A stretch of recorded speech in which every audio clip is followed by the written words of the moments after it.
students, good morning to all of you. This is Sunny Dev, and in the last video we have already discussed about land utilization, how we use land and what are the importance of land. But due to many factors, land degraded, land lose their fertility.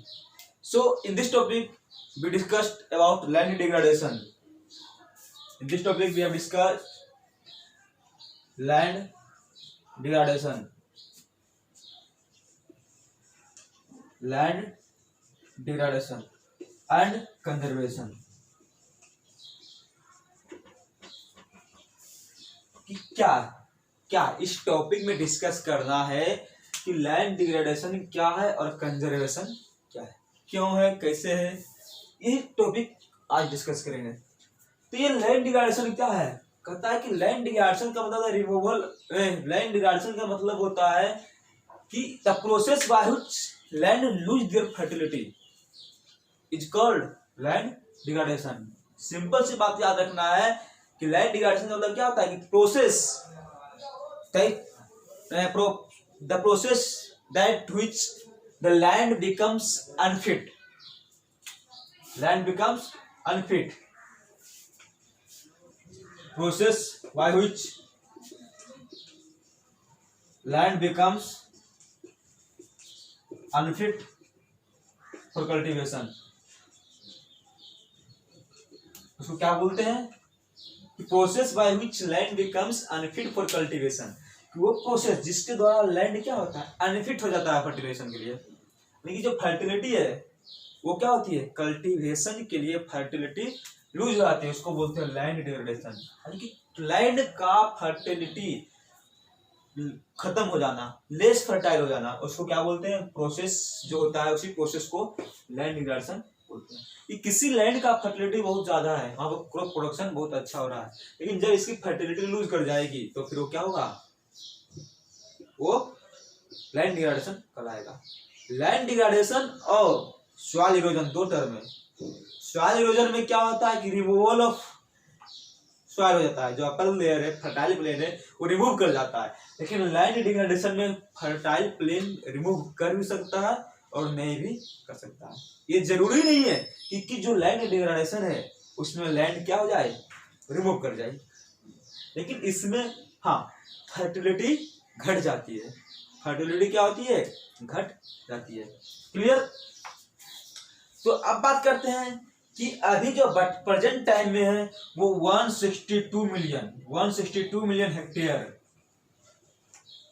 क्या है, वो degraded land है। India में 162 million hectare जो है वो क्या है, डिग्रेडेड लैंड है।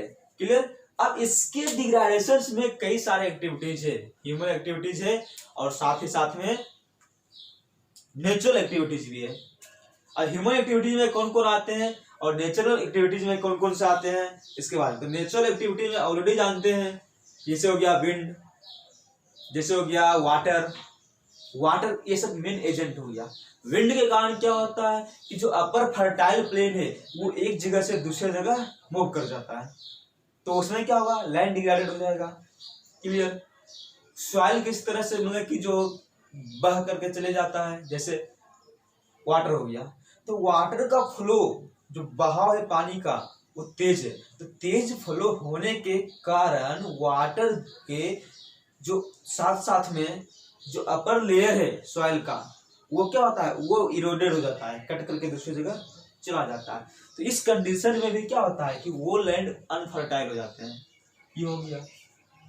लेकिन बात करते हैं यहाँ पे हम कि ह्यूमन एक्टिविटीज कौन कौन से हैं। क्लियर है कि ह्यूमन एक्टिविटीज रिस्पॉन्सिबल कैसे है, human activities responsible for land degradation,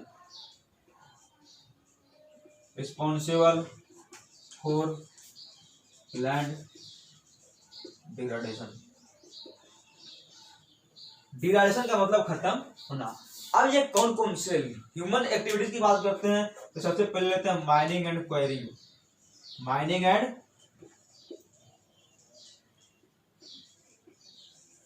mining and enquiring. Okay, उसके बाद जो है नेक्स्ट की बात करते हैं तो क्या है, माइनिंग एंड क्वायरिंग के अलावा नेक्स्ट सेकंड नंबर में आता है तो होता है ओवर ग्रेजिंग। क्या है, ओवर ग्रेजिंग। अभी डिस्कस करते हैं mining and enquiring, over grazing, उसके बाद हो गया डिफॉरेस्टेशन। डिफॉरेस्टेशन नंबर 4 बोलता है तो वो क्या है, तो है water logging. Water logging. Number 5 की बात करते हैं तो वो है, नंबर 5 में आ जाता है इंडस्ट्रियलाइजेशन।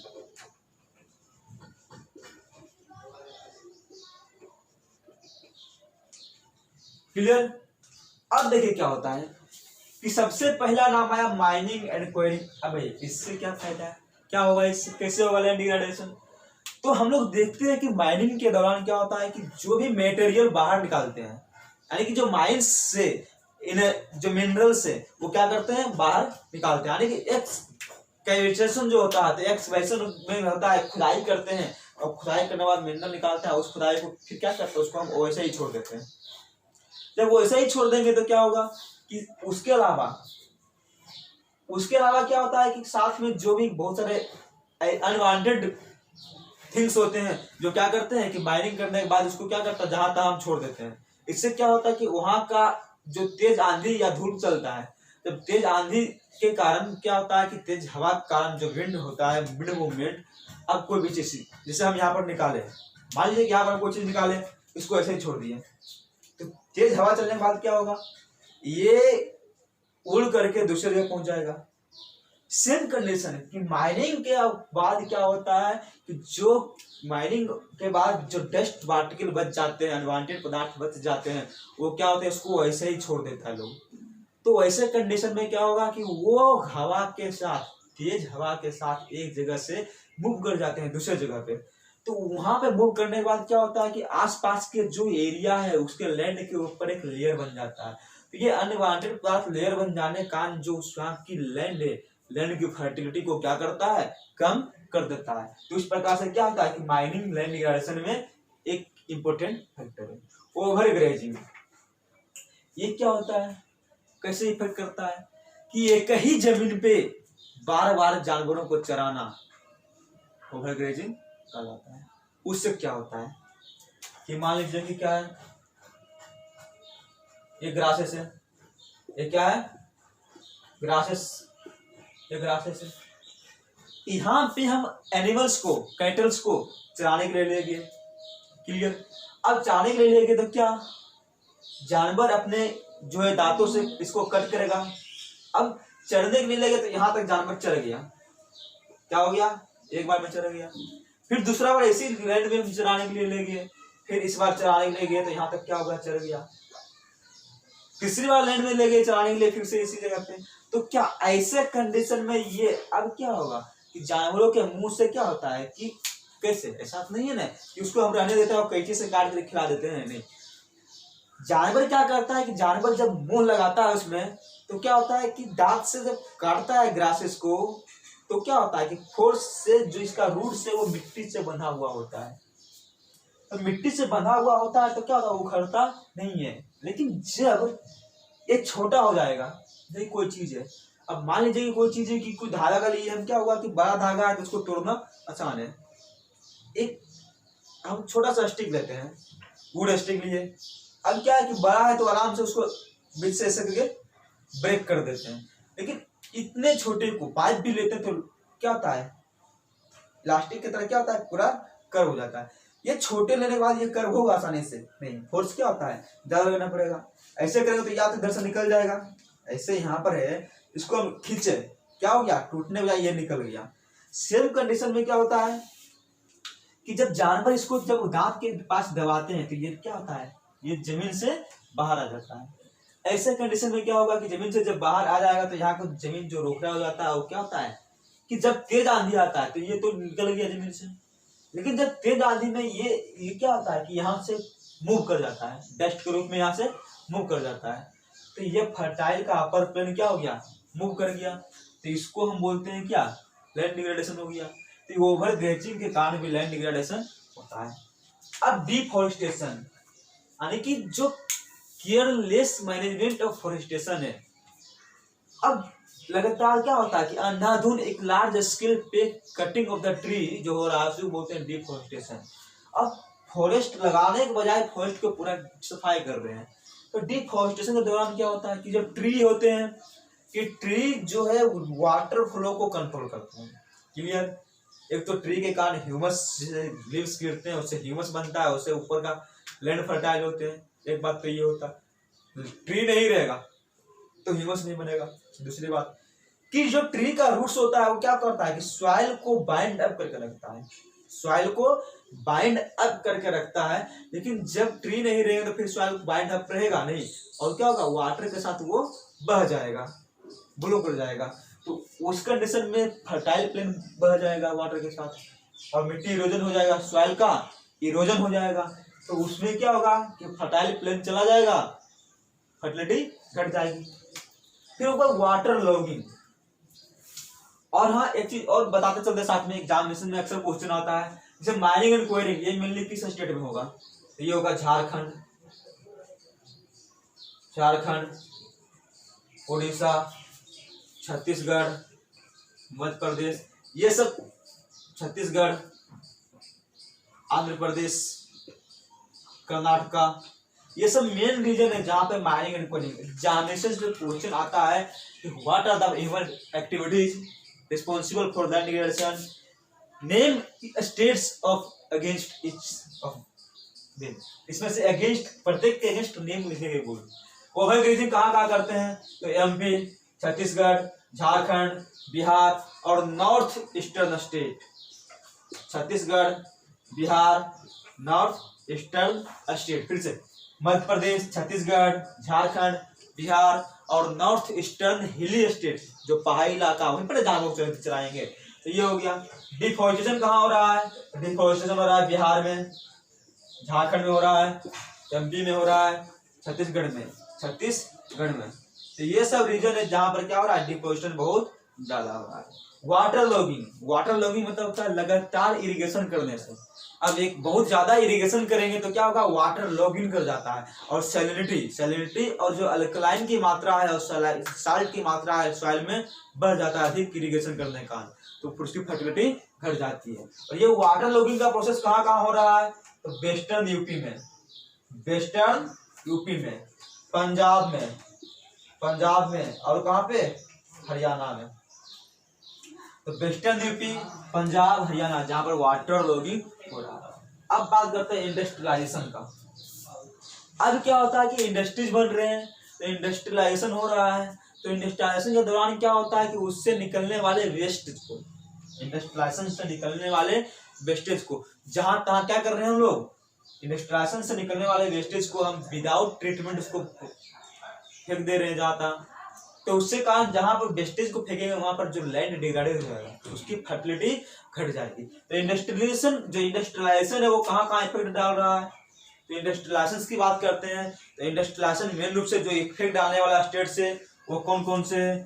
तो बिहार में इंडस्ट्रियलाइजेशन है नहीं, यहाँ पर सीमेंट इंडस्ट्रीज है, उसका डस्ट उड़ करके जाता है और उसके लेवल क्या होता है, प्लेन में, लैंड में बैठ जाता है, तो फर्टिलिटी घट जाती है। झारखंड हो गया, उड़ीसा हो गया, छत्तीसगढ़ हो गया, बहुत सारे इंडस्ट्रीज यहाँ पर हैं। ये सब इंडस्ट्री के कारण क्या हो रहा है कि जो उसका वेस्टेज है वहां पे जा रहा है और इस तरह से क्या हो रहा है, लैंड डिग्रेडेड हो रहा है। आई होप ये क्लियर हो गया है। यदि क्लियर नहीं होगा तो कमेंट जरूर करेंगे, कमेंट बॉक्स में कमेंट करेंगे और उस क्वेश्चंस को पूछेंगे कि जो आपका क्लियर नहीं हो पाया, उसको मैं कोशिश करूंगा फिर से क्लियर करने का, और जरूर मैं उसका जवाब आंसर मैं जरूर करूंगा। बस आप एक बार उस क्वेश्चंस को कमेंट में डालिए जो पॉइंट्स क्लियर नहीं हो पा रहे हैं। आई होप ऐसे पूरा क्लियर हो गया होगा। अब बात करते हैं कि जो लैंड डिग्रेडेशन हुआ तो इसको हम सोल्व कैसे करेंगे, लैंड डिग्रेडेशन को सोल्व कैसे करेंगे। तो जो अभी कर रहे थे उसका उल्टा करना है कि मेजर्स टू सोल्व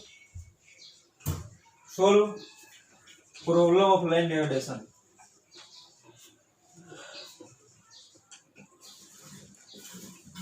यानी कि लैंड को हम कंजर्वेशन कैसे करेंगे। फाइनली बात क्या है कि measures to solve problem of land degradation, मतलब क्लियर कट बात हो गया कि कंजर्व जो लैंड डिग्रेडेशन है उसका हम कंजर्वेशन कैसे करेंगे, कंजर्वेशन कैसे करेंगे। तो वही लिखे हैं कि measures to solve problem of land degradation. तो सबसे पहला क्या करेंगे, ये फॉरेस्टेशन एंड प्रॉपर मैनेजमेंट,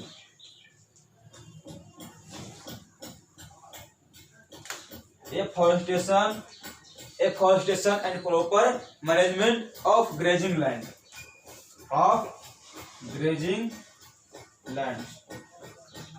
जो भी ग्रेजिंग लैंड से उसका क्या करेंगे, प्रॉपर मैनेजमेंट करेंगे। यानी कि जो ग्रेजिंग कर रहे हैं उसका प्रॉपर तरीके से अच्छे ढंग से मैनेजमेंट करेंगे, अच्छे तरीके से जानवरों को वहां पे चराएंगे। और एफॉरेस्टेशन मतलब क्या होगा, एफॉरेस्टेशन क्या हुआ, तो उस जगह पे जहां पर प्रीवियसली फॉरेस्ट नहीं है, जहां पे फॉरेस्ट नहीं है उस जगह पर फॉरेस्ट लगाना ही क्या कहलाता है, एफॉरेस्टेशन कहलाता है। तो ये क्या हो गया, afforestation and proper management of grazing land. Number 2, अब क्वेश्चन हमेशा पूछता है कि क्वेश्चन बोर्ड क्वेश्चन बनता है यहाँ से, बोर्ड के लिए इंपॉर्टेंट क्वेश्चन कि what are the measures taken to solve problem of land degradation. तो इसको अक्सर ध्यान रखिएगा, ये afforestation and proper management of grazing land. उसके बाद क्या करता है कि proper discharge and disposal of industrial wastage,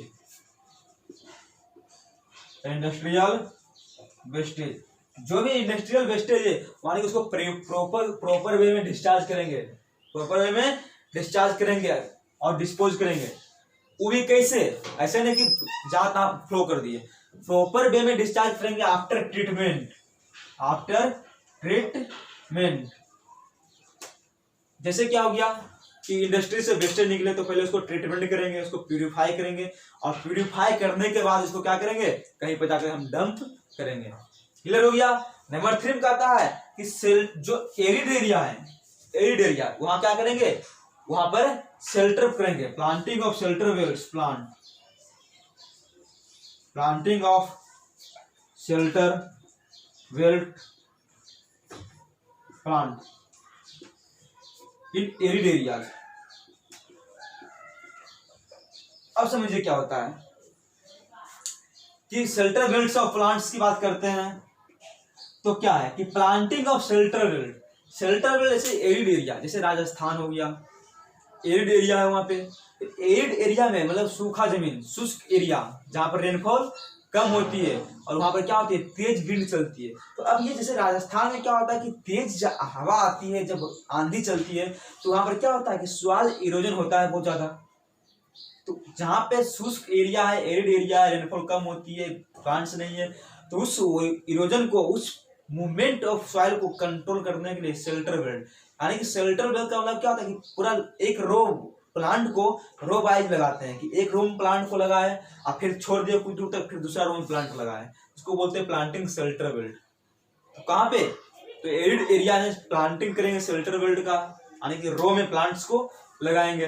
row wise लगाने के बाद क्या होता है कि जो स्पीड ऑफ विंड है वो क्या होता है, कम जाता है।